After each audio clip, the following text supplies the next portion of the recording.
নারী মোদের ভরসা, নারী মোদের বিশ্বাস, নারীদের পুলিং করে প্রশাসন কি করে? ইফতিজারের কালো হাত ভেঙে দাও, ঘুরিয়ে দাও। ইফতিজারের ঠিকানা এই ক্যাম্পাসে হবে না, ইফতিজারের ঠিকানা এই ক্যাম্পাসে হবে না।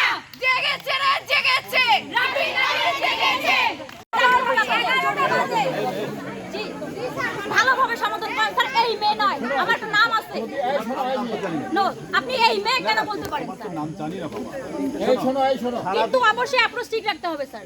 আমি একজন মেয়ে। I was right, completely right. আমি বলি শোনো, আমি তোমার অ্যাপ্রোচটা ঠিক করার জন্য আমি বলছি। জি বলেন। আমি জি বলছি স্যার।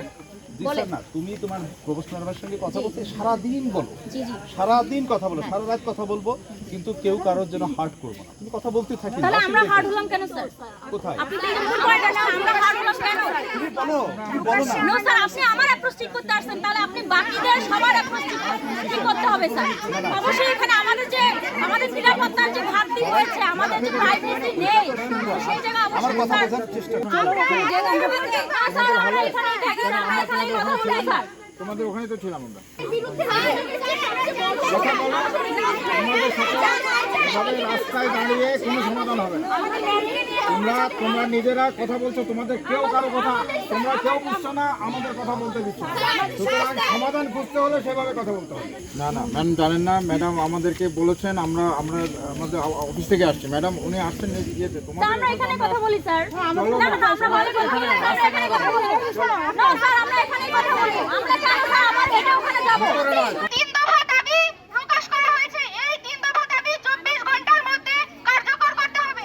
নারীর মর্যাদা খাটো হলে নারী মোদের ভরসা, নারী মোদের বিশ্বাস, নারী মোদের ভরসা, নারী মোদের বিশ্বাস। ম্যাম এইটা দিছে এবং কি এই প্রত্যেকটা মেয়েকে কল করা হয়েছে অফিস থেকে যে আপনারা দেরি করে হল থেকে ফিরেন, আপনাদের আসতে হবে, আপনারা কথা বলেন। খুব সম্ভবত এর ভিতরে কয়েকজন আপনার সাথে গিয়ে কথা বলছে, এই ইনফরমেশন আমার কাছে আছে। আমি থিয়েটার ডিপার্টমেন্টে আছি, আমি আমার ব্যস্ততার কারণে আমি দেখা করতে পারি না। আমার ফ্লোর শেষ হয় 10টার সময়, আমি ধরেন 11টার দিকে হলে আসি, আমি দেখা করতে পারি নাই। এই ইয়াটা কালকে পর্যন্ত ছিল। তার মাঝখানে আপনারা একটা নোটিশ দিচ্ছেন, ওইটা সংশোধন করছেন। এর মধ্যে আমি আবার কালকে যখন হলে ফিরি তখন দেখি এইটা এখনো চলতেছে। আমি নিজে তাদের বলে এটাকে সরাইছি। আমার প্রথম প্রশ্ন যে এখানে ইউনিক বেডের মানেটা কি? মানে এই ইউনিক বেড দিয়ে আমাদের কিভাবে এখানে আসলে উপস্থাপন করা হয়েছে? ইউনিক বেড এখানে নাম এখানে দেয়া আছে, ইউনিক বেড প্রত্যেকটা স্টুডেন্টের নাম দেয়া আছে, তাদের ডিপার্টমেন্ট দেয়া আছে, তারা কয়দিন দেরি করে ঢুকছে এগুলো দেয়া আছে। তো এইটা আমার প্রশ্ন যে ইউনিক বেডের মানে ম্যাম অবশ্যই সেখানে সাইন করছে ম্যাম, তো এখানে দেখার তো কোনো দরকার নাই। একদম পুরো ক্লিয়ার যে ম্যাম দরকার নাই তো। তো আমার প্রশ্ন ম্যাম আপনার কাছে কমিটি গঠন করা ছিল, সেই কমিটি যে হাউস টিচার ম্যাডাম তাকে আমি আসতে বলছি, তার সাথে কথা সাইন তো হাউস টিচার ম্যাম দেয় না।